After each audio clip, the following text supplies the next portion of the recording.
សួស្តីបងប្អូនថ្ងៃហ្នឹងខ្ញុំនាំបងប្អូនមកដឹងពីវិធីឆាផ្សិតចំបើងជាមួយសាច់មាន់ទាំងអស់គ្នាឲ្យមានរសជាតិកាន់តែឆ្ងាញ់ហើយថាផ្សិតរបស់យើងនេះហើយផ្សិតនេះផងដែរខ្ញុំអត់បានយកមកពីណាទេបងប្អូនគឺខ្ញុំទិញគេដែរប៉ុន្តែគាត់បដោះនៅអ្នកស្រុកភូមិបដោះដោយធម្មជាតិបងប្អូនអត់មានយកមកពីផ្សារទេហើយផ្សិតរបស់យើងគឺយើងត្រាំបែបហ្នឹងបន្តិចដើម្បីឲ្យអាកន្លែងជើងវានេះចេញយើងចិត្តវាស្អាតអញ្ចឹងបងប្អូនពីការស្រាច់យើងចូលចិត្តបែបហ្នឹងរហូតដល់អស់ផ្សិតយើងតែល្អណាស់ផ្សិតនេះហើយផ្សិតរបស់យើងបានលាងទឹកសម្អាតរួចរាល់ហើយយើងពុះវាពី2មកបើធំយើងពុះជា4ទេបងប្អូននេះពុះវាតាមហ្នឹងពីឆ្ងាញ់យើងចិត្តយ៉ាងរហូតដល់អស់ផ្សិតយើងហ្នឹងមក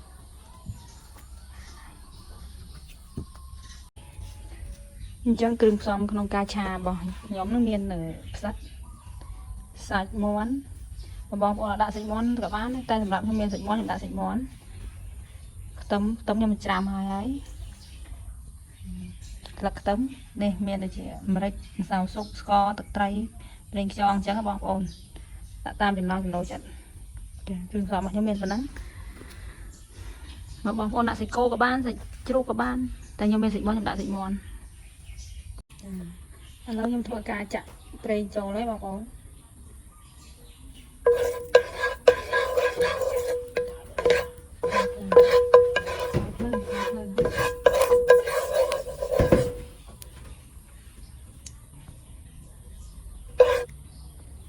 ដាក់ខ្ទឹមច្រាំហើយ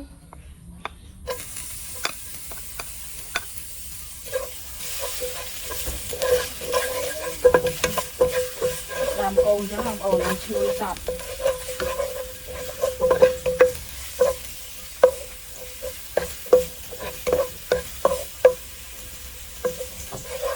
ខ្ទឹមរបស់យើងđangឈ្ងុយហើយខ្ញុំបន្ថែមស្ករខ្ញុំប្រើស្ករត្នោតបងប្អូនអត់មានស្ករត្នោតប្រើស្ករសក៏បានដែរតែសម្រាប់ខ្ញុំប្រើស្ករត្នោតពុះស្ករនេះវាធម្មជាតិបងប្អូនគេថាស្កររបស់យើងរៀងឡើងក្រហមហើយរៀងឈ្ងុយបងប្អូនឡើងជើងក្ររៀងស្អាតហើយអញ្ចឹងខ្ញុំបន្ទាប់មកខ្ញុំដាក់សាច់ចូលសាច់មាន់នេះគឺ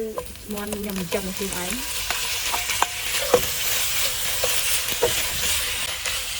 ហើយចង់ខ្ញុំដាក់មើលកាហ្វេ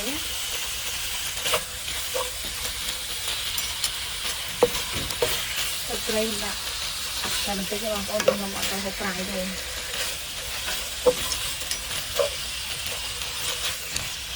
អំបិល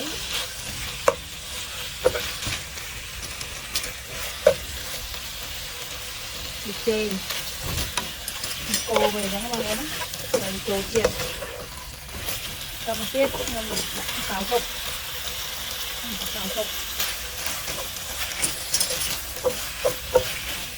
នេះសម្រេចដាក់បន្តិចសិនរេចឲ្យឈ្ងុយបង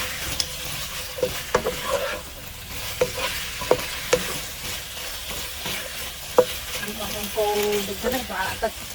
រំលីងវាឲ្យស្ងួតបន្តិចដាក់ទឹកតិចឡើងអត់ស្អាតបងប្អូនក៏ដាក់ទឹក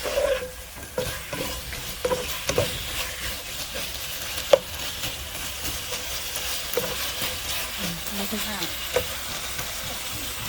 เราเป็นคนตึกมาใส่มาเยอะนี่คือเรียนงูเป็นใบตึกนะให้เป็นใบทำตาว่าโจคือให้เรียนทำตึกตึกมาเองทำตึกนั้นตรงกลางตรงนู้น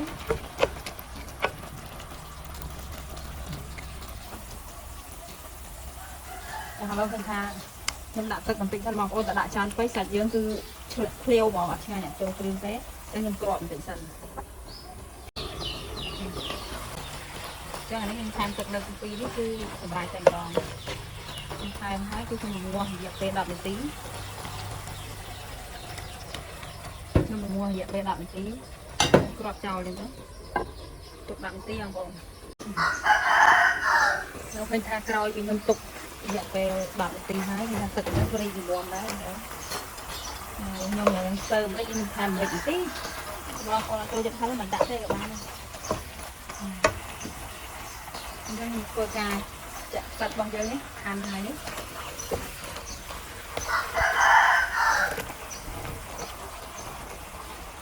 សម្បើណាបងប្អូនតែស្រុកបងប្អូនហៅទឹកអីហ្នឹង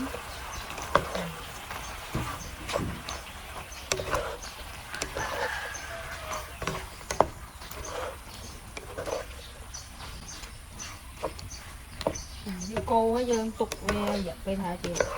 5នាទីទៅដើម្បីឲ្យផ្សិតរបស់យើងហ្នឹងគឺឆ្អិនល្អបងប្អូន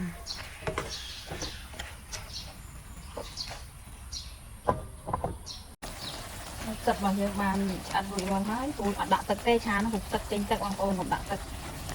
ចេញទឹកនេះគឺចេញពីផ្សិតតែម្ដងហើយយើងឆ្អិនរួចរាល់ហើយគឺការចាក់ទឹកខ្ទឹមទៅឆ្អិនជាការស្រេចឆាទឹករបស់យើងមានតែប៉ុណ្ណឹងទេបងប្អូនពេញចិត្តកុំភ្លេចជួយ Subscribe និង Share ម្នាក់មួយផងបងប្អូន